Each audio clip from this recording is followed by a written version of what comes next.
కర్షకుల ఐక్యత జిల్లాలి కార్మిక కర్షకుల ఐక్యత జిల్లాలి కార్మిక కర్షకుల ఐక్యత రద్దు చేయాలి 4 లేబర్ కోళ్లను చేయాలి 4 లేబర్ కోళ్లను సమాన పనికి సమాన వేతనం సమాన పనికి సమాన వేతనం పెంచాలి 8 గంటల పని విధానాన్ని పెంచాలి 8 గంటల పని విధానాన్ని జిందాబాద్ జిందాబాద్ జిందాబాద్ జిందాబాద్ జిందాబాద్ జిందాబాద్ జిందాబాద్ ఐక్యత కావాలి ప్రజా రాజ్యం కావాలి రైతు రాజ్యం కావాలి కూలి రాజ్యం కావాలి సిఐటియు సాధిస్తాం మా హక్కుల్ని సాధిస్తాం మా హక్కుల్ని ఎర్ర జెండా సిఐ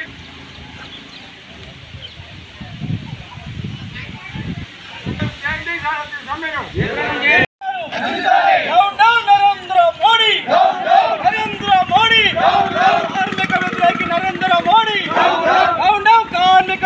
నరేంద్ర మోడీ రచించాలి కార్మిక రైతాంగ వ్యతిరేక విధానాలు మోడీ రైతాంగ కార్మిక వ్యతిరేక విధానాలు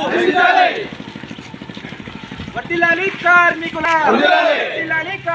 ఐక్యత సిఐటియు జిందాబాద్ సిఐటియు జిందాబాద్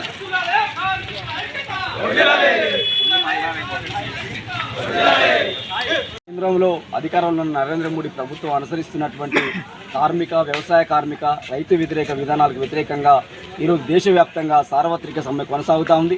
దీనిలో భాగంగా మోతే మండల కేంద్రంలో పెద్ద ఎత్తున కార్మికులందరూ కదం దొక్కుతూ ఈరోజు దేశవ్యాప్త సమ్మెలో భాగస్వామ్యం కావడం అనేది జరిగింది. సోదరులారా, మనందరి దేశ అనేక పోరాటాల ఫలితంగా మరి భారతదేశానికి స్వాతంత్రం రాకముందుకే దాదాపు ఈ దేశంలో 29 కార్మిక చట్టాలను కార్మికులు పోరాడి సాధించుకోవడం జరిగింది. అలా సాధించుకున్నటువంటి కార్మిక చట్టాలని ఈరోజు కేంద్రంలో ఉన్నటువంటి నరేంద్ర మోడీ ప్రభుత్వం కాలరాస్తూ 4 కొడలుగా ఈరోజు యోచిస్తూ ఈరోజు కార్మికులు సమ్మె చేసుకునే హక్కును, పోరాటం చేసే హక్కును, ప్రశ్నించే హక్కును, అడిగే హక్కును కూడా ఈరోజు హరించే విధంగా ఈరోజు నరేంద్ర మోడీ ప్రభుత్వం ఈరోజు 4 లేబర్ కోడ్లు తీసుకురావడం జరిగింది. దీని మూలంగా కార్మిక వర్గం కూడా మొత్తం కూడా అనేక ఇబ్బందులు పడేటువంటి పరిస్థితి కూడా ఈరోజు నెలకొన్నటువంటి పరిస్థితి కూడా ఉన్నది. అదేవిధంగా ఈరోజు రైతాంగం కానీ వ్యవసాయ కార్మికులు కూడా ఈ దేశంలో పనిచేస్తున్నటువంటి పరిస్థితి ఉన్నది. ఈ రైతాంగ వ్యతిరేక విధానాలు కూడా ఈరోజు బీజేపీ ప్రభుత్వం అనుసరిస్తూ ఉంది. ఈ దేశంలో మరి రైతాంగం కూడా పెద్ద ఎత్తున పోరాటం చేసిన సందర్భంగా అనేక హామీలు కూడా ఇచ్చినటువంటి పరిస్థితి ఉన్నది. ఆ హామీలు కూడా నేటికి అమలు చేయలేదు. అదేవిధంగా వ్యవసాయ కార్మికులు కూడా మరి పోరాడి సాధించుకున్నటువంటి ఉపాధి హామీ కూడా ఈరోజు కేంద్ర ప్రభుత్వం ప్రతి సంవత్సరం కూడా నిధులు కూడా తక్కువ కేటాయిస్తున్నటువంటి పరిస్థితి కూడా ఉన్నది. అందుకోసం ఈరోజు రైతు వ్యతిరేక కార్మిక వ్యతిరేక ప్రజా వ్యతిరేక విధానాలు అనుసరిస్తున్నటువంటి నరేంద్ర మోడీ ప్రభుత్వానికి వ్యతిరేకంగా ఈరోజు కార్మికులు మొత్తం కూడా కదం దొక్కుతూ ఈరోజు పోరాటంలో భాగస్వామ్యం అయినారు. వారందరికీ కూడా తెలంగాణ వ్యవసాయ కార్మిక సంఘం పక్షాన అందరికీ ధన్యవాదాలు తెలియజేస్తా ఉన్నాను.